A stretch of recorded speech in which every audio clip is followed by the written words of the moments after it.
সময় পড়ার জন্য একটা আমল দিয়ে যাই। উঠতে বসতে, অফিসে যাচ্ছেন, অফিস থেকে ফিরতেছেন, বসে আছেন, শুয়ে আছেন, ছোট্ট এক শব্দে আমরা যেন বেশি বেশি পড়ি আস্তাগফিরুল্লাহ। আওয়াজ করে আমার সাথে পড়ুন আস্তাগফিরুল্লাহ। আবার পড়ুন আস্তাগফিরুল্লাহ। আল্লাহ রাসূল সাল্লাল্লাহু আলাইহি ওয়াসাল্লাম বলেন, মান লাজিমাল ইস্তিগফার, যে সব সময় এরকম ইস্তিগফারের সাথে লেগে থাকে, জাআলাল্লাহু লাহু মিন কুল্লি দীকিন মাখরাজা, আল্লাহ তাআলা তাকে কোনো বিপদে আটকান না, সে জীবনে আটকাবে না। যে কোনো বিপদে আল্লাহ তার রাস্তা বের করে দিবেন। Way out, you will get a way out and solution.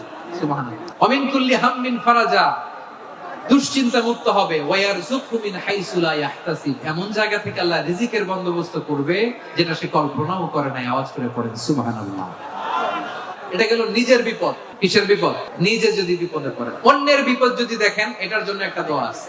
অনেক সময় আমরা দেখি হাসপাতালে ক্যান্সারের থার্ড স্টেজে চলে গেছে, লোকটা হ্যাংলা হয়ে চিকন হয়ে হায়রে কি কষ্ট পায়। বিষ্ণু বলে, একটা দোয়া যদি কেউ অন্যের কোনো বিপদ দেখে পড়ে, ওই বিপদ তার জীবনে কখনো আসবে না। শুনবেন?